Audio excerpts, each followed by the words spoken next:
Evening everyone, 5:30 p.m. So declaration of opening of tonight's ordinary council meeting is made at 5:30 p.m. So we are on page 6 of our agenda. Item number 2 is opening procedures. Item 2.1 is acknowledgement of country. So I'd like to invite Councillor Appleton to present the acknowledgement to country. The Shire of Northern would like to acknowledge the traditional owners on the land on which we live, the Balawan and Whadjuk people of the Noongar Nation, and we pay our respects to elders past, present and emerging. Thank you, Councillor Appleton. So item 2.2 is recording of council meetings. Members of council are aware, and the members of the gallery are aware that this meeting is being live streamed and audio recorded, and it's made available on the YouTube channel. If members of the public would like to get access or gain access to the recording of this meeting, they can do so via the Shire of Northern website. Item number 3 is attendees. We have all the councillors as listed in attendance, and as per usual, I'll go from left to right. We have in attendance Councillor Biglan, Councillor Gierak, Councillor Ryan, Councillor Williams, Councillor Mencelli, President Antonio, Councillor Appleton, Councillor Bolton and Councillor Hughes. With the staff, we have all the staff as listed in the agenda. In attendance, we have the Chief Executive Officer, Ms. Terralink, Executive Manager Engineering Services, Mr. Devzic, Executive Manager Development and Community Services, Mr. Hunt, Executive Manager Corporate Services, Mr. Young, Manager Governance and Risk, Ms. McCall, and Governance Officer, Ms. Van Beek. Welcome back. So item 3.2, apologies, that is nil. Item 3.3 is approved leave of absence, that is nil. 3.4 absent, that is nil. So that was everything on page 7. We go to page 8. Item number 4 is disclosure of interest. We have a number that I'll go through now and then remind everyone as the item comes up. So just for members of the public or members of the gallery, so councillors declare either impartiality, proximity or financial when an item comes up, just so that everyone is well aware of the type of interest. For proximity and financial, councillors do not partake in any debate or decision making. So the first item is 12.1. Community Grants Assessment Committee. The meeting held on 6th of May 2025, so that's item 12.1.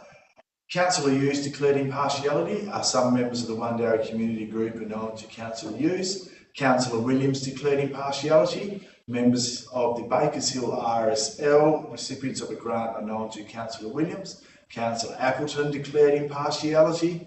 Members of community groups in the minutes are known to Councillor Appleton. Councillor Bolton declared impartiality.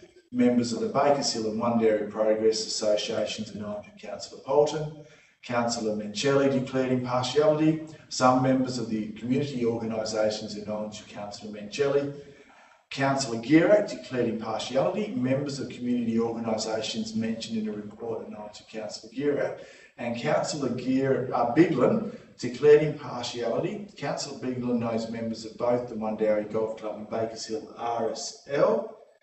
And regards to 12.1, Councillor Biglan has also declared proximity to part of the recommendation, so we'll get to that when the item comes up. Councillor Biglan owns property adjacent to the RSL property, so Councillor Biglan won't be taking any part in that discussion or decision making. So then we have item 13.1.2, disbandment of Bushfire Advisory Committee as a committee of council under section 5.8 of the Local Government Act 1995. President Antonio, that's myself, declared impartiality. Many members of BTAC, that's the Bushfire Advisory Committee, are known to President Antonio. Councillor Mencelli declared impartiality.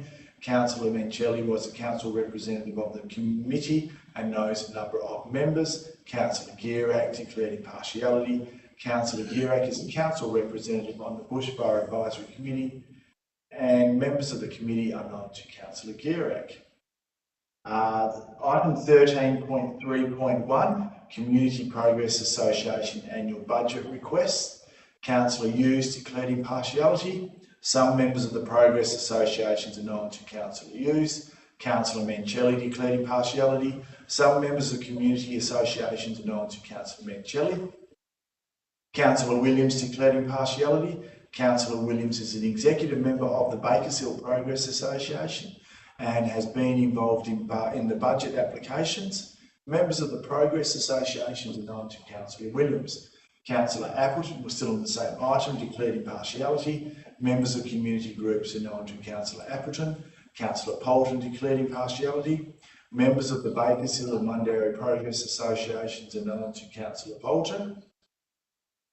President Antonio, that's myself, declared impartiality. President Antonio is a member of the Grass Valley Progress Association, and members of other progress associations are known to President Antonio. Councillor Biglan declared impartiality. Councillor Biglan is Secretary and Treasurer of the Mundarra Progress Association, and the Mundarra Progress are mentioned in the report. Other Progress Association members are known to Councillor Biglan. Councillor Gierak declared impartiality. Members of the Progress Associations that have applied for funding are known to Councillor Gierak.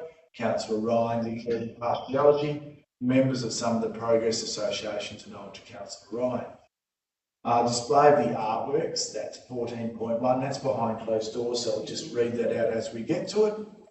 Then we have item 15.1, motion to change council decision C.3222, pedestrian access way adjacent to 16 Brown Road and 51 Olive Road, Mundarra. Councillor Williams declared impartiality.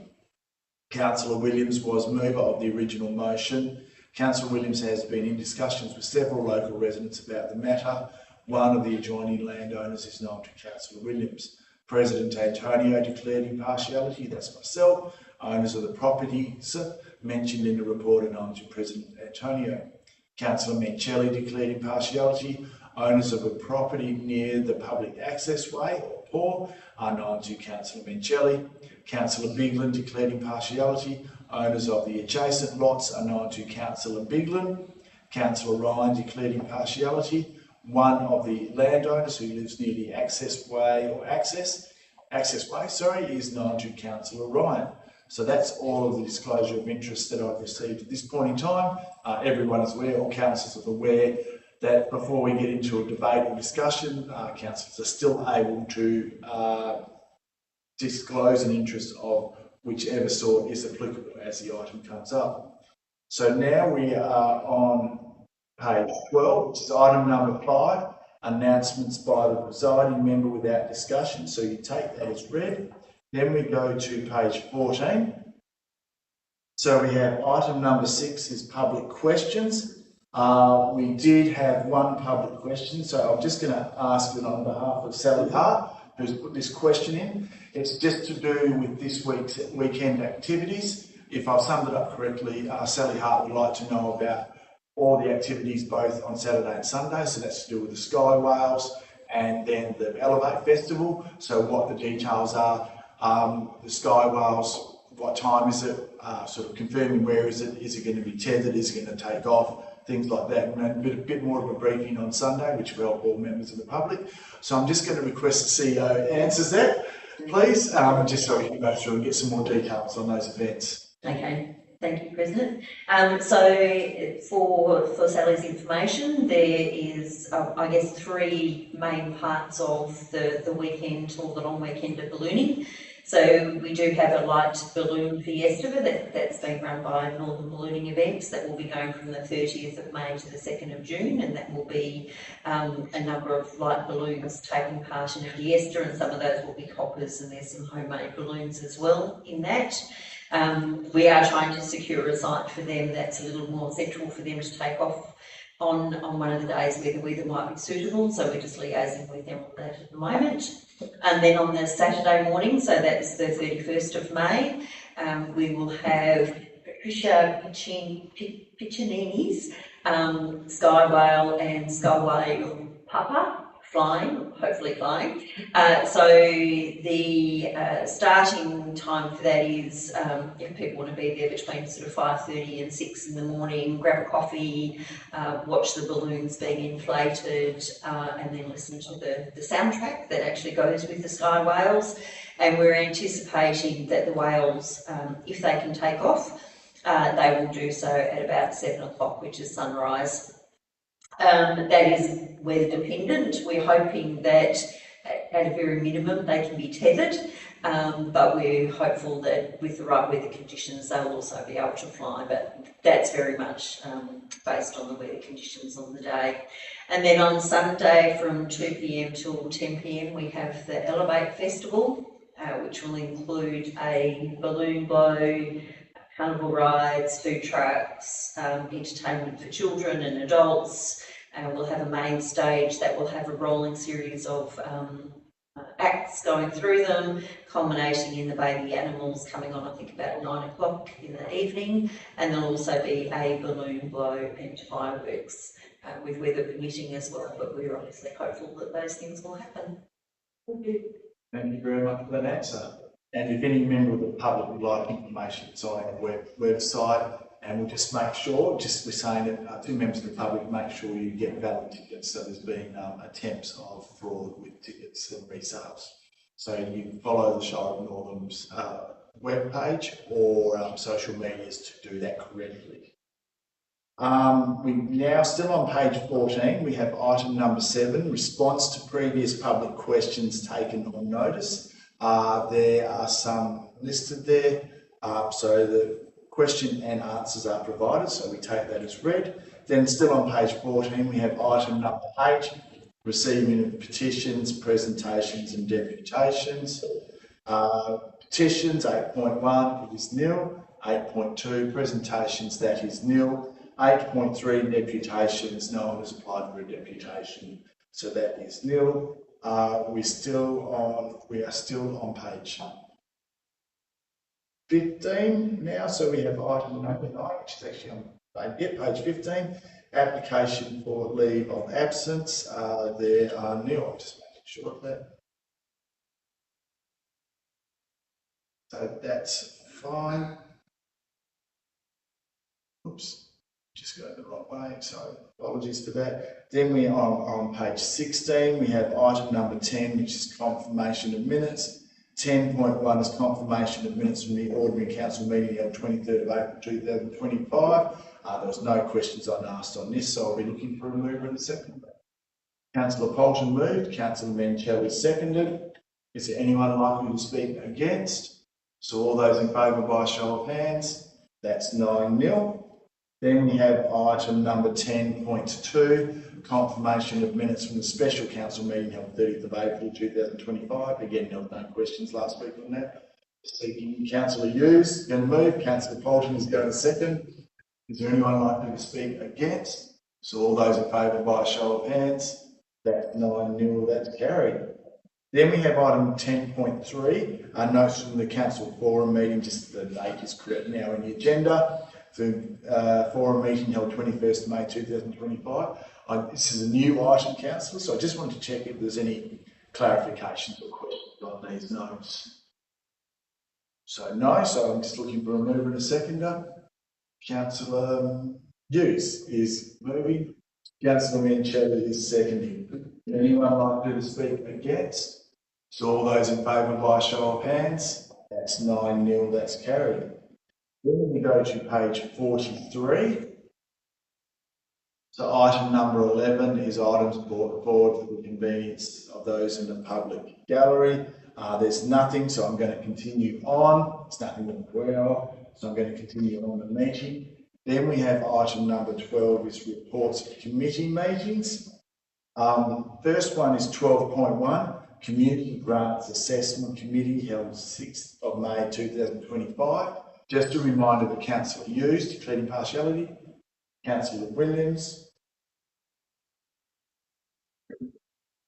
Councillor Williams declared impartiality, Councillor Appleton declared impartiality, Councillor Poulton declared impartiality, Councillor Menchel declared impartiality, Councillor Bigland declared impartiality, and we'll clarify that in a minute, and Councillor Gierak declared impartiality. Councillor Bigland has also declared proximity for part of the recommendation. Councillor Bigland owns property adjacent to the RSL lease property. So that'll be, we've got 3 motions involved with this. So that'll be the third part. And just with this, so so all the councillors, so that's Councillor Hughes, Williams, Appleton, Poulton, Mancelli, Bigland and Girac, all have declared impartiality, apart from Councillor Bigland from Clisson. They've all declared an impartiality interest in this item and declare that they will consider the matter on its merit and vote accordingly. So the first part of this is page 44, which is receipt of the minutes. So we just get a move in a second for that, please.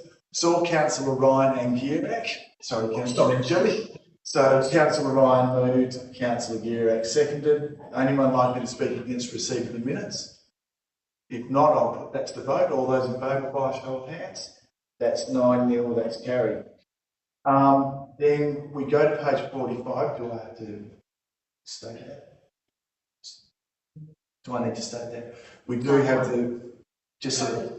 No, we just we've got confirmation from the 4 council members that are supportive of changing council position, so that's sufficient for the matter. Thank you. Yes, so just for the members of the public aware, we've followed the correct procedure. So then we have the recommendation on page. I'll get the names of the 4 councillors, please. Sorry. So it's Councillor Mancelli, Appleton, Bigland, and Councillor Hughes. Because for the members of the public, they'll only see 2 names, but that's the 4 names, the 4 councillors with this recommendation. So Councillor Mancelli is going to move, Councillor Appleton is going to second. Only people have names there. No, they already moved it. Oh, they've already moved it. So seconder. Yeah. Oh, so the board will move, so neither of those concerned. Sorry, Councillor Appleton, Councillor Mancelli, and the other councillors have moved. Councillor Ryan is seconding. So my apologies for that. Is anyone going to speak against that? So all those in favour by a show of hands. That's 9-0, that's carried. And Councillor Bigland is going to, has declared proximity for the next part. So Councillor Bigland is just going to exit the council chambers.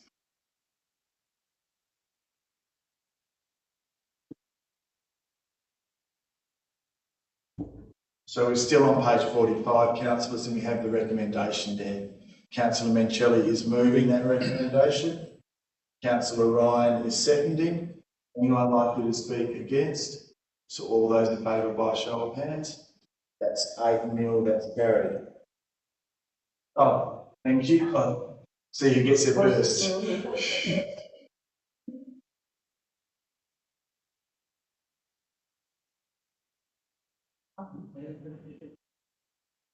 Thanks, Councillor Bigland. Just for your information, it's recorded anyway, so that recommendation was carried. Unanimously, 8-0. So we're on page 45, then we go to page 46. So we have item 13 is officer reports. 13.1 is CEO's office. 13.1.1. Oh, sorry. Yeah, so, yeah, there is. I've got it here. So 13.1.1 is establishment of the Audit, Risk and Improvement Committee and appointment of the presiding member and deputy presiding member. So just for members of the public councils are aware, on the screen, it was suggested that we have 5 members all up. So Councillor Ryan has moved that. Councillor Girac has moved. Yes, no, my apologies. Yeah, but before we move, can I just perhaps make a recommendation to include into the terms of reference up to 3 members, just in case, for just the reasoning behind it, just in case there are no 3 nominees from the council, the committee still can function. So Councillor Girac, you're happy to move So that? So up to reference, up to 3 members. Up to 3 members. Councillor. You don't need to. Yeah, so council is still required to appoint the members by name. So that will establish what the quorum will be for the committee. So that's what they must operate under. Does that make sense? Oh, okay. Yeah. So they have to appoint. Yeah, so the term say up to 3, but you have 5 council members and 2 independent, that determines what your quorum is, what's been appointed in the resolution. Oh, I see. Okay, that's fine. Great. Okay, And, so the only thing is we need the names. Yes. So councillor Guerra, can you, I take it that you're suggesting that the existing audit and risk committee members continue until October? well, I suppose that's, I would suggest, but I don't know. Or you can move that, Suggest. you can move that if you like. If they all wish to continue with that, be happy to. So which would be, which councillors are they, just to confirm? Hayden, Maria and Michael. So are you happy to move to, Yes. so councillor Guirac, councillor Ryan and councillor Appleton, in addition to the Shire President, Deputy Shire President? Are you happy to move that, councillor Guirac? Yes, Councillor Ryan, are you happy to second that? Yes, I. Yep. Assuming the councillors are still happy? Yeah. Okay. So everyone's clear, will be up there. So Shire President, Deputy Shire President, Councillor Appleton, Councillor Guirac and Councillor Ryan, if we're done in alphabetical order. That's the motion. If everyone's clear on that, is there going to be anyone that wants to debate or vote or debate against this recommendation, I should say? Right. If there isn't, I'll put Councillor Guirac's motion by a show of hands. All those in favour? Yeah. Thank you, Councillor Guirac. That's a 8-0. Carried. 9-0. Sorry, 9-0. That one hand, that hand through me. Then we go to page 100. So this is 13.1.2, disbandment of Bushfire Advisory Committee as a committee of council under section 5.8 of the Local Government Act 1995. Just a reminder that President Antonio, Councillor Mencelli and Councillor Guirac all declared impartiality in this item, and the 3 councillors just mentioned have all declared the impartiality interest and declare that they will consider the matter on its merit and vote accordingly. So that is on page 100. There's a recommendation on page 103. Councillor Mencelli is moving and Councillor Guirac is seconding. Is there anyone likely to speak against? So all those in favour by a show of hands. That's 9-0, that's carried. Then we go to page 108. So 13.1.3, appointment of presiding member and deputy presiding member to committees of council, and there's a recommendation on page 110. Councillor Williams is moving, Councillor Hughes is seconding. Anyone likely to speak against? So all those in favour by a show of hands. That's 9-0, that's carried. We now go to page 111. But then the recommendations on page 115. So that is 13.1.4, Delegated Authority Register Review 2025-2026. Recommendation on page 115. Councillor Mencelli is moving. Councillor Appleton is seconding. Anyone likely to speak against? So all those in favour by a show of hands. That's 9-0, that's carried. Then we go to page 321. So it's item 13.1.5, change of council meeting date June 2025, recommendation on page 323. Councillor Hughes is moving, Councillor Polkin is seconding. Anyone likely to speak against? So all those in favour by a show of hands. That's 9-0, that's carried. Then we go to page 324. 13.2 is engineering services, that is nil.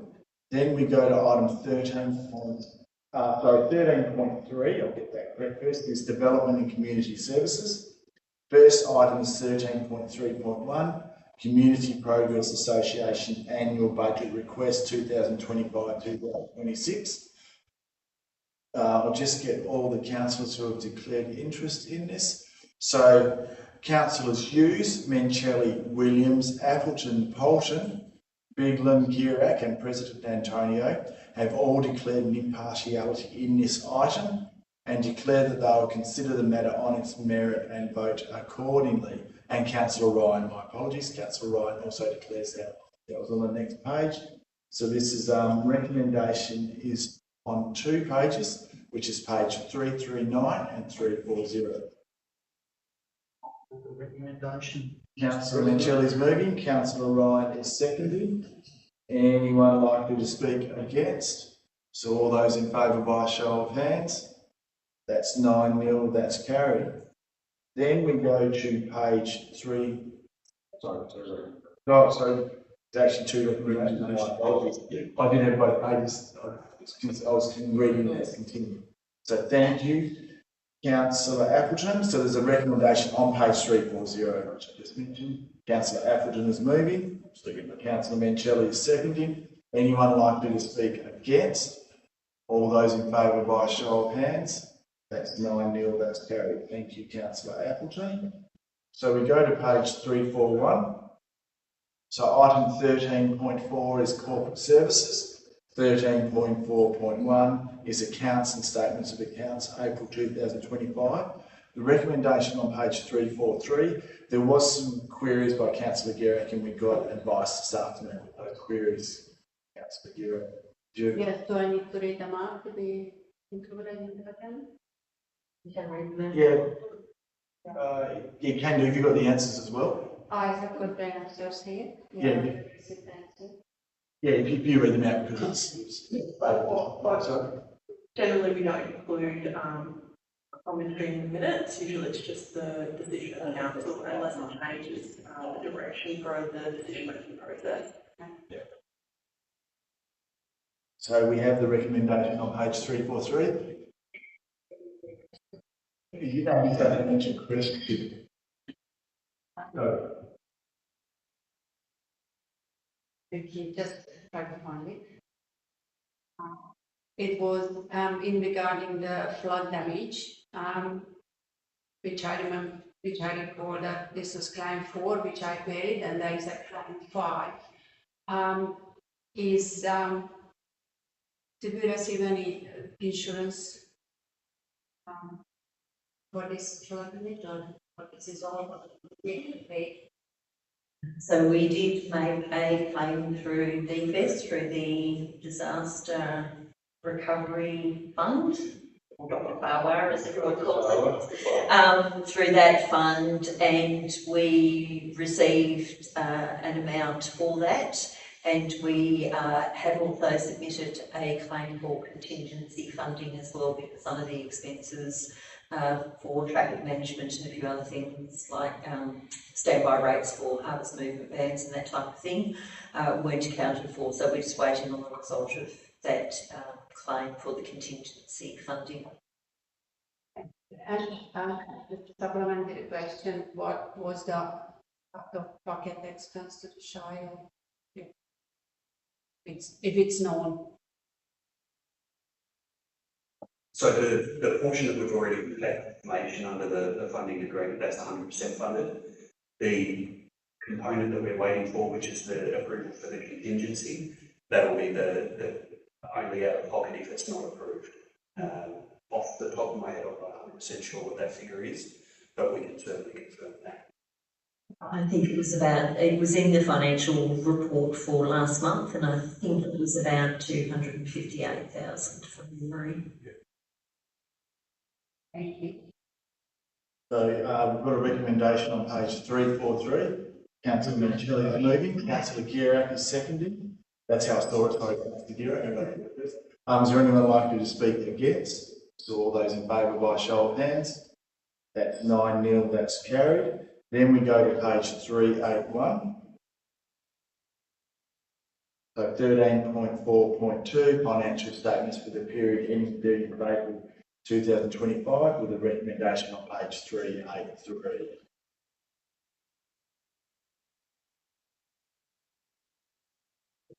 Councillor Appleton is moving, Councillor Ryan is seconding. Anyone likely to speak against? So all those in favour by a show of hands? That's 9-0, that's carried. Then we go to page 404. This is item 13.4.3, corporate service policies. you'll just see in our agenda, councillors, that it's red because the CCTV proposed policy has been withdrawn as advised by the CEO last week. So there's a recommendation on page 407. Councillor Minchelli moved, Councillor Bolton seconded. Anyone likely to speak against? So all those in favour by show of hands? That's 9-0, that's carried. Then we go to page 446. So we've got item 14, matters behind closed doors. We've got a recommendation that we go behind closed doors. Councillor Ryan moved, Councillor Bolton seconded. Procedural stop straight vote. All those in favour by a show of hands? That's 9-0.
So we had item 14.1, display of artworks. So we had a recommendation that was carried.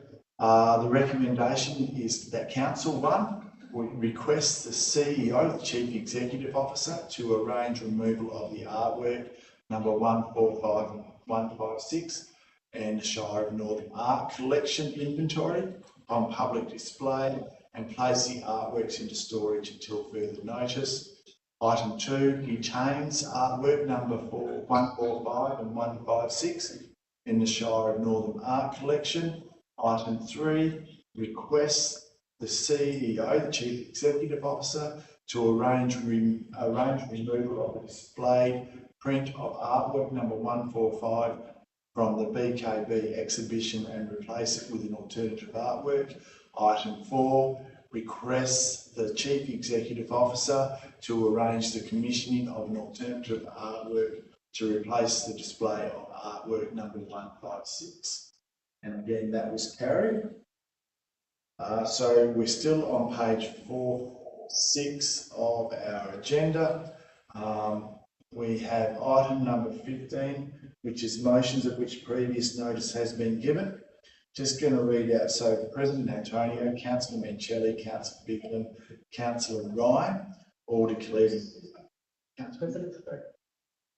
Yes, that's not actually the whole list. That's where I actually looked for my isn't there, so not all the impartialities that you carried over. Okay, so I'll just go to the top of the agenda. Yeah, go to the top of the agenda. Thanks, Councillor Williams. I'll just go to that.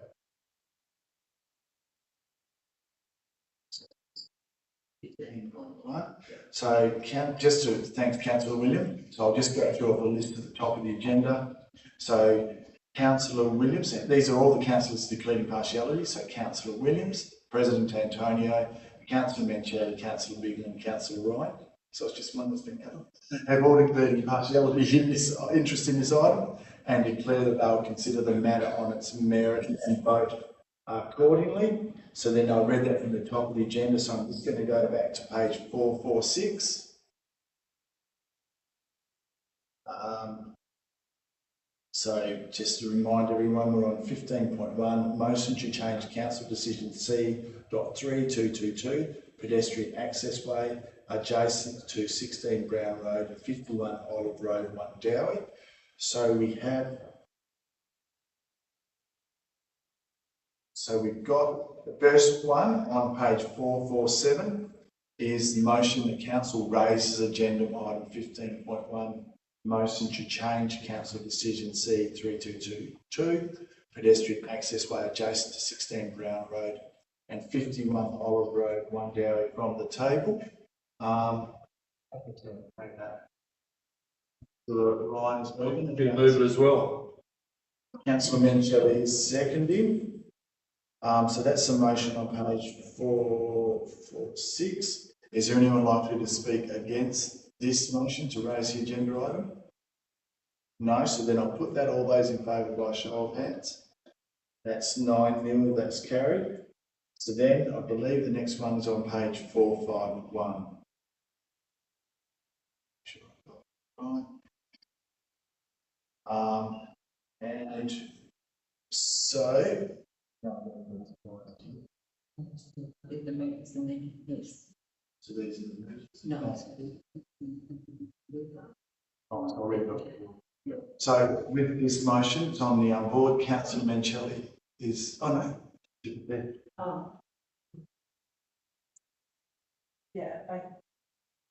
All council members should be the mover, that's what just suggested, Balgalga. Okay, yeah. So this, we've got the advice from Walter with the procedural way to do this. So we have Councillor Menchel, Councillor Biglin, Councillor Hughes and Councillor Wright have moved this motion. This is the motion on page 451. So if in the agenda is different on the board at the moment.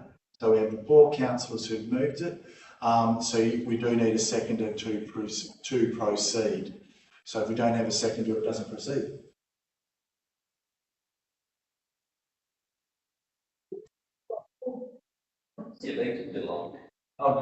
We'll get it after. So Councillor Poulton is seconding that.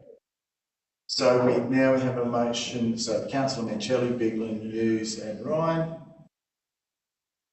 And Councillor Poulton has seconded. Is there anyone likely to speak against this? Councillor Williams.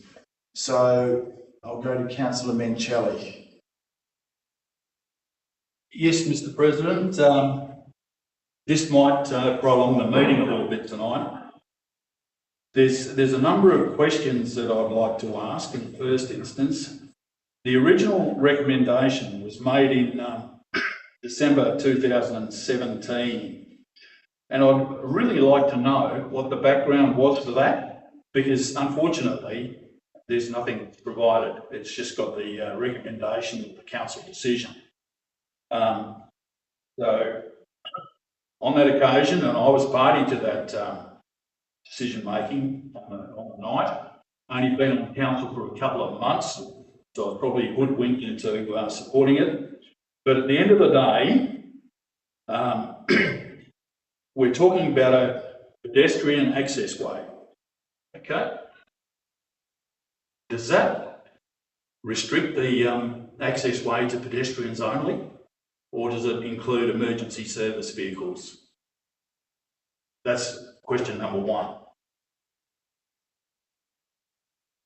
Response to that question, there was a council report done in 2017, which is available for all council to view. I think it might have been provided, may have been provided the pattern as one of the kind that was considered previously by council in the last round of discussions. In terms of that report, and council decision was it was designated as a emergency access way / pedestrian access way, as per the council resolution.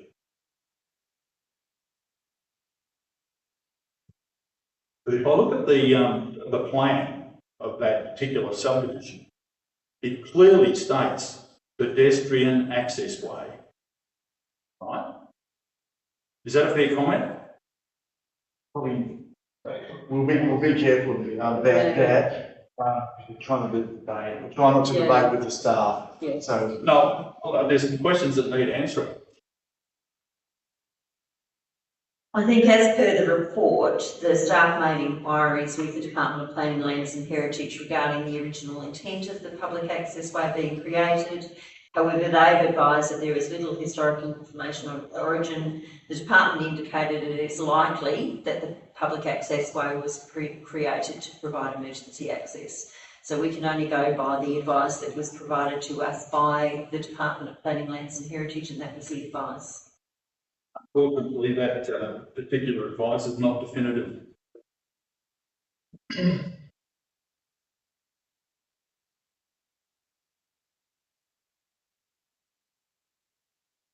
The particular access way, or pedestrian access way, I should rephrase it,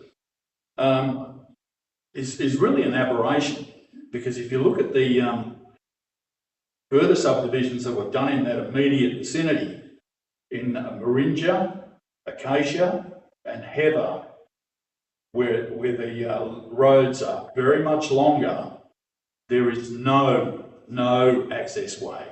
So my recommendation is that this 240 metre pedestrian access way was an absolute aberration. At the Brown Road end, we have 4 dwellings. At the Olivite Road end, there's only 1 dwelling facing Olive Road. So can I just highlight the fact that in the last 29 years, there has not been a fire in that area requiring emergency vehicle access. So, the emergency vehicle access is a bit of a furphy, in my view. Am I correct in saying that? Has there been a fire in the last 29 years? Well, I'll take that as a point you're making. It's not a Well, debate. yes. Councillor Williams. Sorry, point of order. Councillor McShelley continuing to ask questions because there is debate actually happening in between. So if he has questions, he did say there was a number of questions. Should those questions be asked before he starts debating, please? Well, that's what I'm trying to do. Well, so just try and ask the questions without debating, so one or the other. So a question is a question. Sorry, and then they have a debate to the debate. Focus on the question.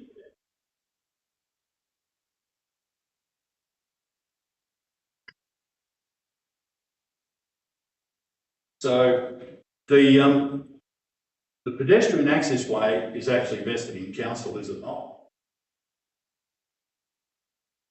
Pedestrian access way vested in council.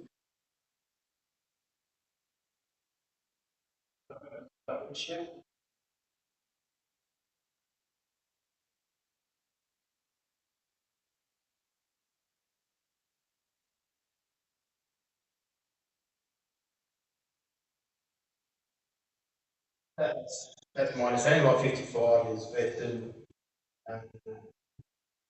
the section 20 of the town planning and development. That's correct. And the Brown Avenue Road is actually dedicated to council as well. Brown Road forms part of our other road network. That's correct. So would Brown Road and the pedestrian access way would have been both tied up in that dedication? I'm not sure. Well, they would have been done. I'm sorry. Would have been 80s. I'm not sure. What's the question? Was it done at the same time? No. Well, given that they're contiguous, Brown Road and the pedestrian access way, they would have both been dedicated, wouldn't they? That's a question I'm asking. I would assume at the time they did the subdivision, they were done at the same time. That's right. So, has there been recent complaints to council about what's going on in that particular area? I think as the information was provided in the notes to the forum meeting last week, there's been one written complaint recently against, highlighting concerns with antisocial behaviour for motorbikes using the pedestrian access way / emergency access way, and also one public written concern about the potential of closing or locking the gate of the emergency access way. Okay, would it be fair to say that pedestrian access ways in town here have been closed off completely ad infinitum, and yet with this particular one, it's not, we're totally opposed to it. I'll rephrase that question as have public access ways in the town of Northam. Sorry, pedestrian access ways being closed in Northam. Yes. There would have been some done. I think we've done some recently as well. But again, this was the council decision of 2017. Yeah. So let it remain open. Which we're trying to overturn, obviously. So in the event that a juvenile scorches down this pedestrian access way on a motorbike at, say, 100 to 130 kilometres an hour, comes to grief around a tree or whatever, is it likely that they could sue council? Because I can't answer whether someone's likely to sue council or not. I think that's a question that staff can answer. Well, I'd answer that saying the same as any public road in Shire land, that's up to the person whether they can or not. So regardless of where it is, if they choose to do so, if they hit a tree on anywhere, they could choose to do so or choose not to do so. No different to anywhere else in Shire. Mr. President, can I just say that this is a pedestrian access way? So without, don't start questions without debate. So I'll just answer that if there's any pedestrian access way in Shire, anyone can choose to sue or not to sue if they have an accident on them. So that's how I'll answer that. So are we saying that we condone motorbikes roaring up and down that pedestrian access way? That's up for Shire's council to debate tonight. That's not a question for the officers. All right, okay. Yeah, that's about it from me at this stage. Would you like to speak to the motion? Yes, look, I strongly support the motion because I've been approached on a number of occasions in relation to this 240 metres of pedestrian access way and the antisocial behaviour that occurs on that particular stretch of pedestrian access way. Council went down the path of putting on a gate at one end. Unfortunately, the should have said at both ends when the original decision was made. But nonetheless, a gate was put on, it's unlocked and remains unlocked. It just swings in the breeze. People just cruise in and out of there, mostly on motorbikes, and I have raised previously the issue of motorbikes scorching up and down there on hot work ban days and no machinery movements and that sort of thing. And there's a possibility that there could be a fire. So shouldn't we be trying to exclude these people and restrict it to pedestrian access only? So I'd like to ask all councillors to turn their minds to that question, please. Thank you.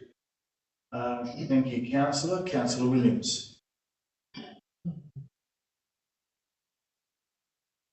Thank you, Mr. President. I'm going to try and keep it brief. I will just point out, though, that as per the officer's comment to this motion that's been brought up by Councillor Mencheli, that given the location of the accessway, having a common key system will not be effective. So it's not going to work there. It also points out that it is noted that the proposed treatment may not prevent unauthorised access by two-wheeled vehicles, which is apparently what this entire thing is supposed to do. Councillor Mencheli said that there hasn't been a fire in however many years, but is now suddenly saying, well, what if there is a fire? Well, there have been fires out that way. I actually got stuck in one down once during the fire, not that many years ago. He also pointed out there's only 4 houses in one street and one facing the other, so the many complaints that he has received, I'm assuming must come from Well, one of those people, because I've actually spoken to more than that regarding this, and I'd just like to read part of an email that I sent to all the councillors in case you have forgotten or didn't read it in the first time. This is when I was unable to attend last time this matter was raised. Given my concerns regarding installing locked gates at the ends of the emergency access pedestrian way in question, and the lack of any evidence of illegal vehicular access or complaints to Shire staff or the police, no complaints to the police still I believe, I decided to contact surrounding residents to seek their input, given it's their lives we're potentially putting at risk. I asked for feedback on 2 Facebook pages, One Dowie Neighbourhood Watch and One Dowie Community Board, and received plenty, over 60, responses from residents in both Olive Street and Brown Road and further surrounding streets, in the form of comments on the posts, messenger messages and phone calls. All of those that responded from Olive Street and Brown Road stated that there has been no vehicular use of the access way and it is only used by pedestrians, push bike riders and horse riders, and one young boy who occasionally rides his e-scooter to his friend's house at the opposite end of the track. There was absolutely no support for locked gates, and several residents expressed their intention to petition the Shire for the removal of the locks if the current motion is carried. Several of them actually said to me that one of the adjoining neighbours actually has cameras facing into the emergency access pedestrian way, and yet he still cannot provide any evidence of the motorbike riding. So I think that we are setting a very dangerous precedent if we follow through with this against the wishes of the entire community, bar perhaps one. Thank you, councillors. Further speakers for, now go to the other 3 councillors that co-moved. Further speakers for the motion. Councillor Bigler. Thanks, Mr. President. The reason that I have supported this motion is purely based on non-emotive. It's around minimising the risk to neighbours in relation to all neighbours, and everybody who lives next to a poor access way is entitled to live in a rural, as this is considered a rural pedestrian access way. If you have a read through the poor documents, the planning guidelines for reducing crime and antisocial behaviour. So I'll just read a couple of things out that why I'm supporting it. I believe it's to enhance the safety and amenity in the low surveillance area. In rural areas, low population density and limited passive surveillance increases the likelihood of unauthorised vehicle use going unnoticed. Securing the poor helps mitigate this risk and ensures the access way remains safe for all intended pedestrian users. Number 2, fire risk reduction. Rural access ways bordered by vegetation and partially vulnerable to fire hazards. Preventing unauthorised motorbike or vehicle activity reduces the risk of accidental ignition or the use of the area for unsafe or illegal activities that could lead to fire outbreaks. Number 3, minimising ongoing disruption to nearby landowners. And this is not just for this particular one, it's for all landowners who may live next to a poor access way. Adjacent landowners in rural areas often have limited buffer zones. Unauthorised use of the poor by motorbikes can cause significant noise and dust disturbance, directly impacting the quiet enjoyment and use of their properties. Number 4, maintaining intended purpose of the poor. The poor is designed to facilitate pedestrians' connectivity, not to function as a vehicle thoroughfare. Installing lock gates and boundaries ensures this purpose is preserved and respected, while still allowing controlled access to emergency services. And number 5, proactive, fair and non-targeted management approach. This measure offers a fair solution that addresses misuse patterns without focusing on individuals. It reinforces consistent policy enforcement and community safety in rural settings where enforcement resources are more limited. They are my reasons for supporting the lock gate. Thank you. Thank you, councillors. Further speakers against the motion. Councillor Appleton. So originally I co-signed to this amendment, but at the time it was talking about lock gates and it focused a lot more on pedestrian access way. Even though there is two definitions that have been given in regards to an emergency access way and a pedestrian access way, without that clarification, I don't feel like there should be locks put on an emergency access way, if that is still part of the definition. And that's the recommendation of the plan guidelines outlined in, I believe it's the second paragraph. The only other concern that I had, and the reason I removed my name from this, halfway through the motion, it was brought up that we should install boulders. I don't think that's a viable way to stop people from getting motorbikes into a pedestrian access way, but it will restrict other people that do use that section. I've got young kids.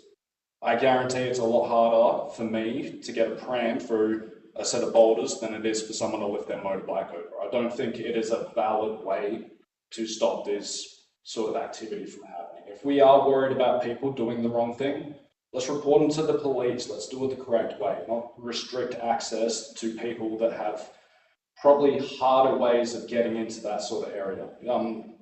Julie did a really good job of following up with the local community. There's someone who rides a horse in that area. I can't see a horse getting past boulders where a motorbike can't. Yeah, thank you. Thanks, Councillor. Further speakers for? Councillor Hughes. Most of it's been said, but I'd just like to say that I was down in one day on Friday night, and at 7 o'clock there were motorbikes, 2 of them rolling around. Now they come down the road, through on the gravel road past the oval, back up that way. Where they went from there, I don't know. But they were on young bikes, they're young fellas with no lights, no helmets, whatever. So there are definitely people on motorbikes getting around down there. And if it is a pathway, you know, people walk on, maybe we should be keeping motorbikes no doubt, because if someone does get a pram there, who wants to run over with a motorbike? And who wants to live next to a track with motorbikes roaring around? We get them roaring past our place every now and again. You know, they have hardly a muffler on, and they're as noisy as anything. But I just don't see a real problem with it. It's a big debate over a very small little thing. Thanks, Councillor. Further speakers against? Further speakers for? Councillor Bolton. You're pretty good. I'm going to use Councillor Appleton.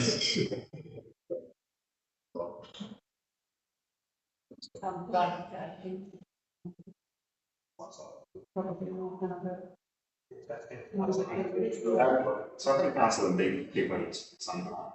It's in the community's best interest to have this restricted to a walkway and stop the abuse of people with motorbikes and vehicles going through. If the community does have an issue, find an issue with it after these are installed, then they will compare to come back to the table and we can change it. But as it stands, I think that this is the best moving forward. Thanks, Councillor. Further speakers against? That's a question. Thanks, Councillor. Is it possible we could put it as a trial period? The couple was saying. We can. I mean, certainly if council wants to include that in the resolution as an amendment, that can be done. So I'm just asking for that. Sorry. Yes, certainly if it would be an amendment, I think. It's not an alternative because it's not changing the intent of the motion. But yes, if you wanted to put a trial period in there, you could. Yes, Councillor. Just in relation to the 4-access way, as it currently stands, it is pretty much unusable to any sort of a vehicle other than a potential push bike or one. So is it correct that in its current state, you wouldn't get any vehicles, let alone emergency vehicles, down that easement? And if that is the case, is the intention of the Shire to make it a proper access way? Thank you. It would be difficult to get a larger vehicle down at the moment, and yes, the intention would be, if it is to remain as the emergency access way, that we would upgrade it, maintain it, I should say, back to what its original standard or would have been when it was put in, which is a 3-man travel service generally. Councillor Hughes, did you want to move it?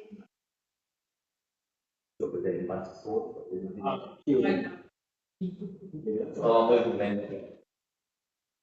So we're going to make sure we get that wording correct. Yes, Yeah.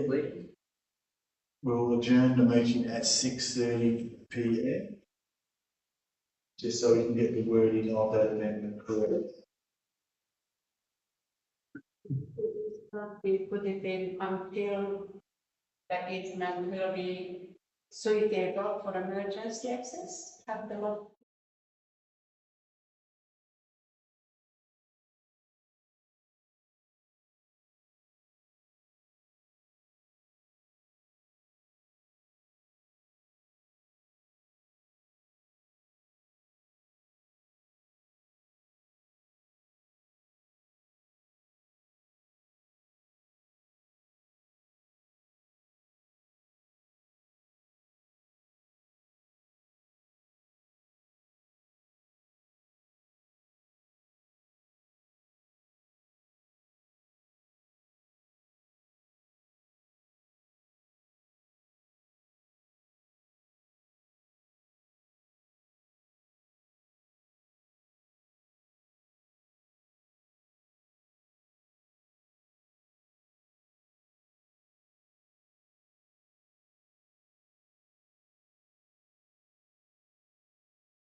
So does everyone get to debate again or do we go?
All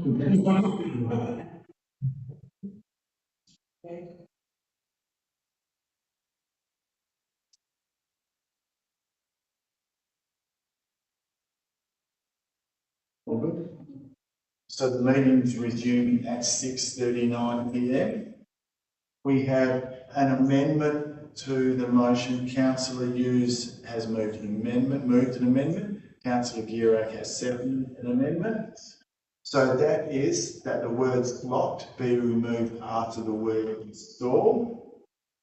That the following words be added as item 4, that the gates be locked for a trial period of 12 months and request the CEO to provide a report to council following the trial period. Now, just a reminder, Councillor Hughes has moved that amendment, Councillor Gierac has seconded. Is anyone going to speak against that amendment? Councillor, quick question? I have a question. Yes. Is the boulders, are they under review as well, or will they be there to stay regardless? No, so my understanding of the amendment is that recommendation 3 will then be to install gates and boulders at both ends of the public access way to deter unwanted vehicles utilising the access way, ensuring relevant access is provided to emergency services personnel. And then part 4 will be, recommendation 4 will be that the gates be locked for a trial period of 12 months and request the CEO to provide a report to council following the trial period. Answer your question, okay, Councillor Williams? Yeah. Thank you. So is there anyone going to speak against the amendment? Councillor Williams? Councillor Hughes? Well, I think this amendment does away with all the problems that people have, because it gives it a trial, and if there are problems in the future, over the next 12 months, that people don't want it, or there's a fire, and the emergency service people can't get through and they complain, well then you look at it and say, well, that side of it, they can't be locked. And so they've got to be unlocked. But if there's no problem within 12 months, you leave it as it is. It proves itself. It's like a trial period. Thanks, Councillor. Councillor Williams?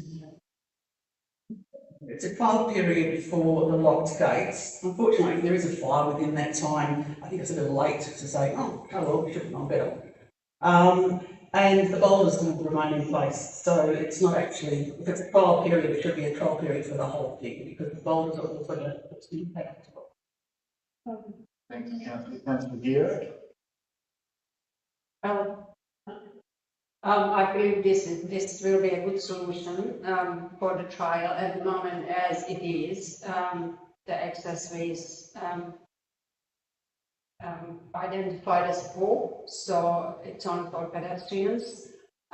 Emergency access vehicles cannot access it in the state as it is. That time will also provide council the opportunity to perhaps convert the laneway to an emergency access way.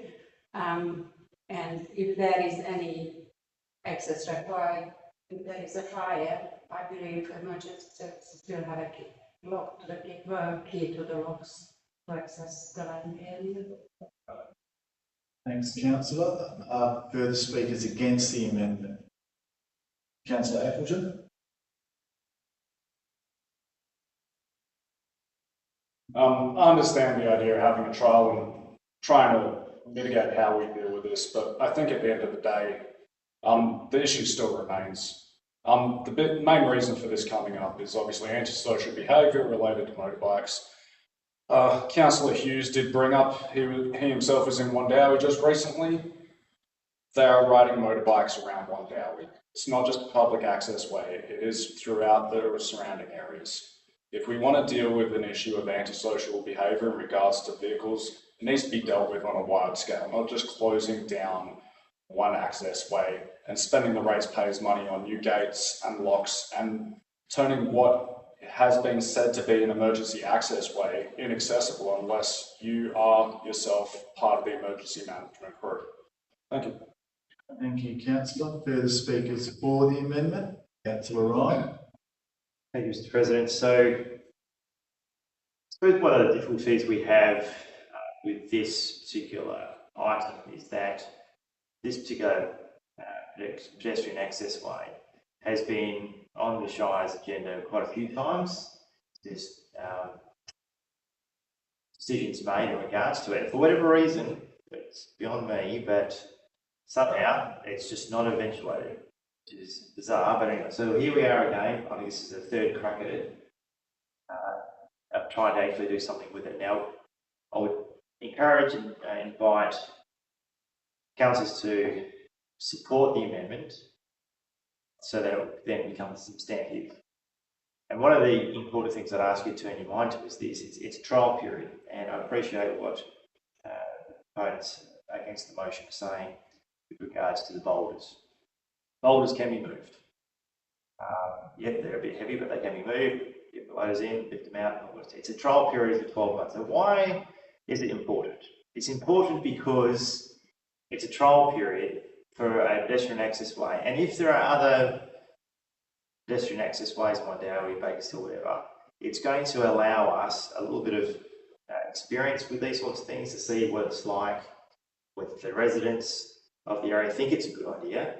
And then if it works, we can either tweak it for other areas or we can completely get rid of it. We've made these decisions to lock it previously or install gates and lock them. It hasn't happened. Now we're faced again with the decision that we're going to have to do, and we're spending time tonight to try and determine what's the best way forward. I think this is a measured outcome for a decision that should have not have even been brought before us, because we've already said that we're going to put gates installed, and they just never came about. One side was, the other side was left open. It's basically, yeah, it's been a terrible outcome in terms of a council decision, but look, that's history. We're only looking for the future now. This is a opportunity for the Shire of Northern to play around with pedestrian access ways, what works, what doesn't. And in terms of like emergency access, emergency vehicles, in terms of bushfire mitigation, the locks, they've got keys to the locks, provided we use the appropriate locks that they have access to. So emergency services will be able to access it once it's all cleared. But in the meantime, the boulders, in terms of how I've got it in my mind, that part of the entryway will be blocked or limited access through boulders for pedestrians. That will make it more difficult for motorcycles, dirt bikes to have access to it. And then on the other part of it will be locked gates. There will be a gate configuration which will then allow for loader vehicles to have access to that strip of land. So that's, in my mind, how my expectation of this motion and how it should look. That's what I'm voting for. So I think that that would allow for pedestrians to freely use the space, which is what they have been doing. And I'm sure that the head of engineering for the Shire will be no doubt able to have a look at horses and making sure that our horse riders and things can have access to it as well and come up with a decent solution. So I would encourage councillor to support the amendment. Hopefully there'll be a substantial. Councillor, further speakers against the amendment? Further speakers for the amendment? Yes, Mr. President. Heard everything that Councillor Ryan has said, and I fully endorse what he's saying. It has been going on for a long time. It is a pedestrian access way, and as I said earlier, it is an absolute aberration because they don't put them in anymore.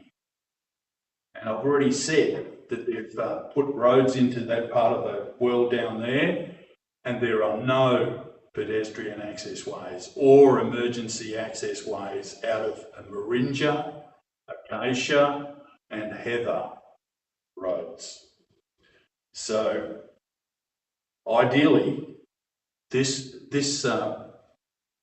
pedestrian access way should probably be closed and absorbed into the adjoining properties. I'll just rest my case there. Thank you. Thanks, Councillor. Further speakers against the amendment? Just wanted any further speakers for the amendment?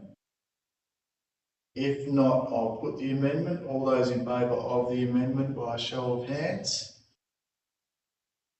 That's 7. All those against? That's 2. That's carried. That becomes a substantive motion.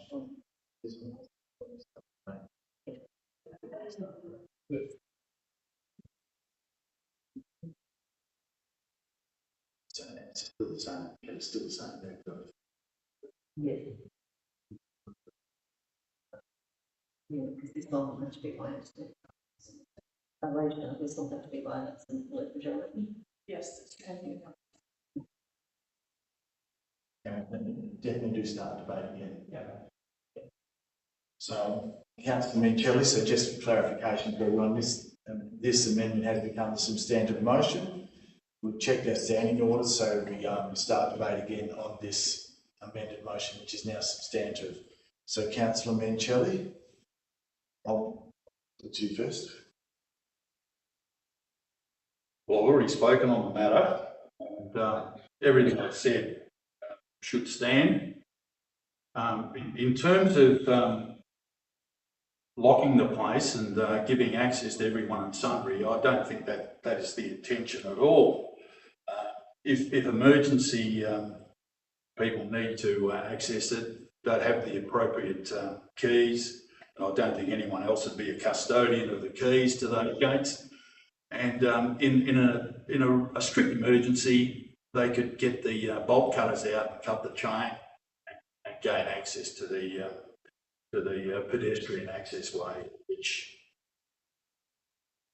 in my opinion, is probably not an emergency access way.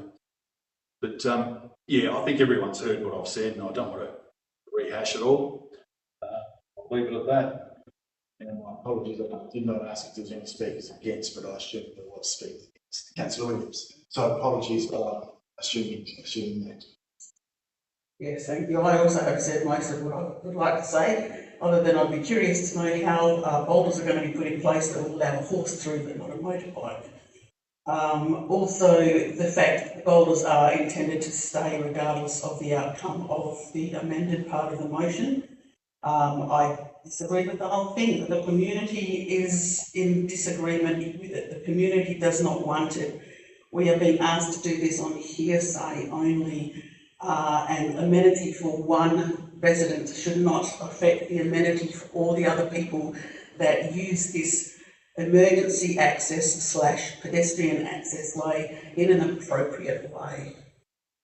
Thanks, councillor. Further speakers for the new substantive motion? Councillor Bigler. Thanks, Mr. President. I won't go through all my points again, but I will reiterate point 5. I think this is a proactive, fair and non-targeted management approach to all individuals concerned. I am aware of all the comments that have been put on Facebook, and the majority of them were potentially not within that jurisdiction. I think that we should all respect that this needs to, it's a fair solution and potentially addresses the misuse of that access way, and a trial is an excellent idea to try and resolve it and get rid of some of the emotions that are flowing around this whole situation. Thank you. Thanks, councillor. Further speakers against this new substantive motion? Councillor Applejack. Sorry, I won't take up too much more of your time. Look, realistically, we talk about this being a pedestrian access way. That's fine with me. Pedestrian access ways should have good access to them. It's an access way. We've got people who use e-scooters and ride horses and use that as they please. At the end of the day, we're trying to stop motorbikes realistically. I can't see how you can allow a horse or an e-scooter to go through, but not a motorbike. If our Executive Officer for Engineering is keen to enlighten me, that would be amazing. I think the one thing that we should also realise, and Deputy President Mancelli brought this up with me, he said realistically the pedestrian access way shouldn't even be there and should be dissolved into adjacent landowners. So what would this achieve? I don't like making decisions on rash amendments made at the drop of a dime. This should have been well thought out and discussed last week, and now we've come to a point where we have drafted a motion on the hopes that it is the right thing to do by the community. Not from what the community said to us, or what they've written to us, or how they've spoken to their other community members. This is us believing we're doing the right thing. That's not enough to put a motion through. If you believe it is, feel free to vote for it. But I'm going to vote against it. And if for any reason me and Julie can get enough people together to make that decision, I would hope you would bring it back with a well-made motion, not made on hearsay. Thank you. Thanks, councillor. Further speakers for the now substantive motion? Councillor Ryan. Just to reiterate, I guess, my previous points, this is in my mind, a measured approach in terms of what the community sentiment is on both sides of the debate. I appreciate the work that Councillor Williams has done and receiving or engaging with the community and having those people on Facebook, using Facebook in terms of their concerns that are raised with it. 12-month period allows for the Shire and to get basically community feedback. It's a trial period, and yeah, I think you have to look at it from this perspective. That it's a fantastic opportunity. That this is not the only pedestrian access way that we have in the Shire, and this is a fantastic opportunity to trial a system and a configuration and see whether it works. If it doesn't work, well, we'll have to come up with a different solution. And that may very well be, as Councillor Mancelli has pointed out, well, that the land itself is absorbed by the landowners for a fee. And that has been the case with quite a few of the laneways within the town, in some of the locations around the town, where the neighbours have bought up the laneway and the laneway has been basically dissolved. So that might be the case with this particular pedestrian access way.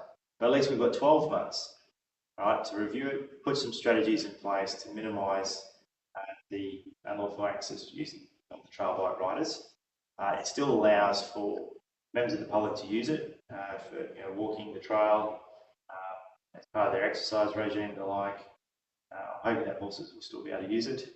The gates will be in a locked configuration, which will be accessible to emergency services should that need arise. And I think it's a measured response concerning for a 12-month period. And I really think that it's an opportunity for us to learn. And so from that perspective, I'm quite comfortable with the decision in supporting the motion as it currently stands. That it's not an ad hoc thing. This is, you think about it, this is not an ad hoc type of process that we've been doing. This is a motion that has evolved, and this is our third crack. So I would argue that it's not rushed.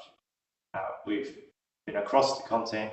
We've had lots of input from all councillors in regards to the decision, and that's what decision making is all about. It's about stretching it out. It's what tonight's all about. It's about discussing it, pulling it apart, coming to a consensus where we're actually making a really good informed decision because we're looking at all sides of the debate. And this, in my mind, addresses it all, and it's a very pragmatic, measured response to a problem that hopefully we can resolve. So I'd ask councillors to actually generalise to support the motion as it currently is. Thanks, councillor. Further speakers against the now substantive motion? Further speakers for the now substantive motion? Councillor Bolton. See what else you can knock over.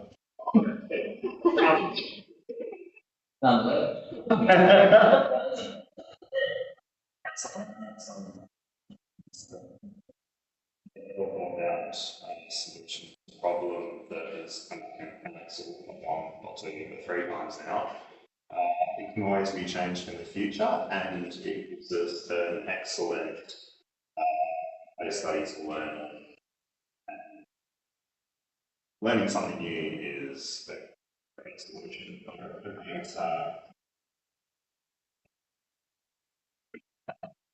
Thanks, councillor. Are further speakers against the now substantive motion?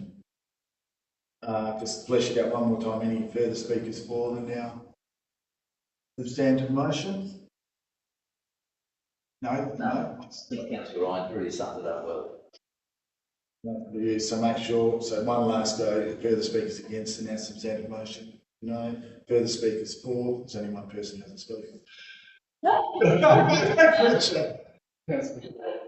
I didn't want to repeat any more of the things that have been said, but as I mentioned it, and I second that it's not substantive for the amendment to the motion. I believe as this is a public access way, if humans, people can access it, then that's sufficient. I don't know about horses. I would ideally like if horses could access it or horse riders, but if that's not possible, then we achieve what we wanted to achieve. Thank you. Thanks, councillor. Councillor Menchelli, I'll give you right of reply. Well, Mr. President, I think we've debated this long and hard, but I have sympathy for the people that live on Brown Road. They are entitled to the quiet enjoyment of their respective properties, and unfortunately there is an element of youth in the area, exuberance I might say, who continue to parade their motorbikes on the road, unlicensed, and scorch up and down the pedestrian access way. And, you know, I think we're heading down the right path to bring the whole thing to a head. And I'd ask everyone who wants to support the motion that's in front of us. Thank you. Thank you, councillor. So now with that, we're going to put the amended substantive motions, I shouldn't say that because it is a motion. All those in favour of councillor Menchelli's and Bigland, Hughes and Ryan's motion by show of hands. That's 6. All those against? 3. Absolute majority of 6 is required. That is carried. That is that item. Then we go to page 457. So item 16 is urgent business approved by decision. That is nil. Item number 17, declaration of closure, is made at 7:02 p.m. I'd like to thank everyone for the debate, attending.